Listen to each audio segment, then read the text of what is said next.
Hi, this is Neel, and this is my DSF final project, the microprocessor. As you can see right now, I'm just starting off, so the lines on the bus are red because I haven't preset them to any value. So first thing I'm going to do is I'm going to do a load accumulation of the number 1 onto this spot after register A. So let me tick through until it accumulates the number 1. As you can see, it was fed through the bus, and it's on the bus right now. And so on the next clock,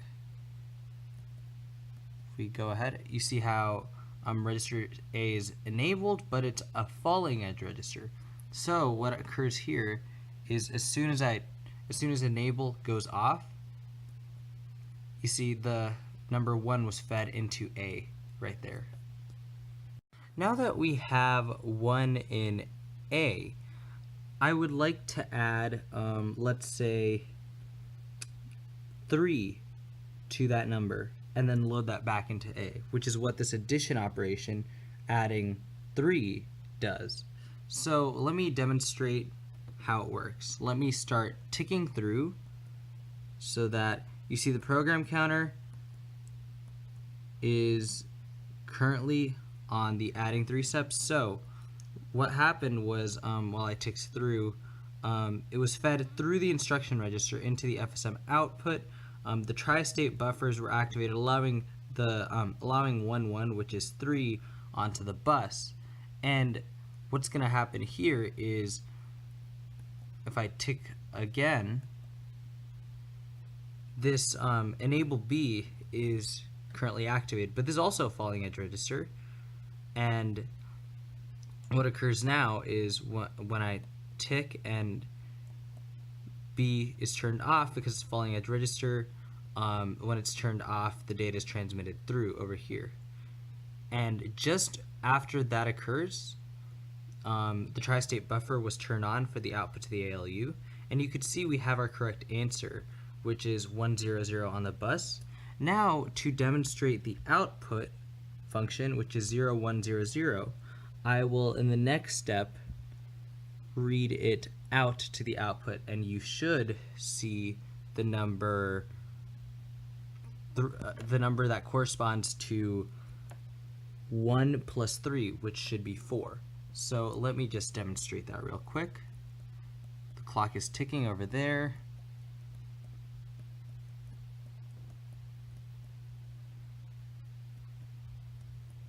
See, the number 4 appeared in my output.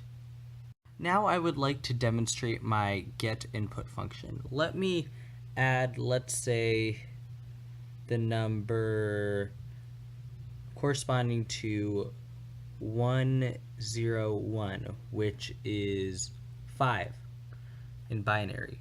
And let's say I wanted to load that into A. So what I would do is I would follow the corresponding operation that I programmed in, which is 0011 for the next step. Currently the program counter is on 0101, so I'm going to put that into 0110, which is this one. Sorry, let me close my file explorer. Okay, so we have 0011, which corresponds to get input. So what we should see when I start ticking through is the instructions being fed through to there, and then if you look closely, after the fetch stage, now as you can see, the enable for the input register was activated, feeding 101 onto the bus, and because this, and at the same time enable A is activated, but enable A is a falling edge register, giving it enough time to get on the bus before this copies it through into A. So as you can see, when enable A is off, it's fed into A. Now that we have 5 or 0101 in register A, what I'd like to do is demonstrate the subtraction operation. So right here, as you can see, what I programmed into line 0, 1, 1, 1, we have a subtraction of 2 and then reading it to the output. So what I should see in the output after these two steps is 5 minus 2, which is simply 3. So let me keep ticking through until I see 3 in my results in the hex. So as you can see,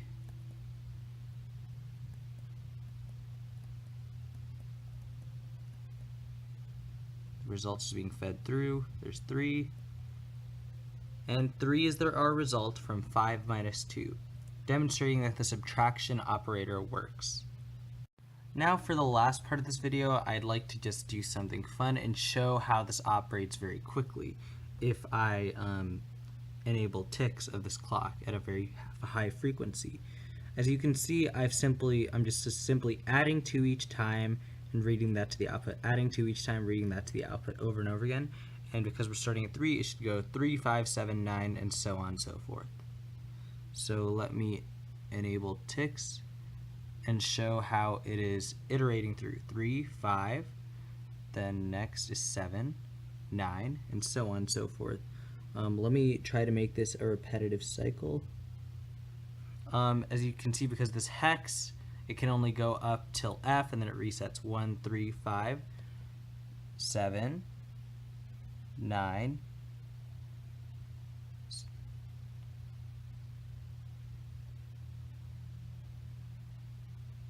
1, 3, 5, 7, 9, and so forth. And beyond 9, it goes into the hex display digits, as you can see. And then it just resets back to 1 over and over again.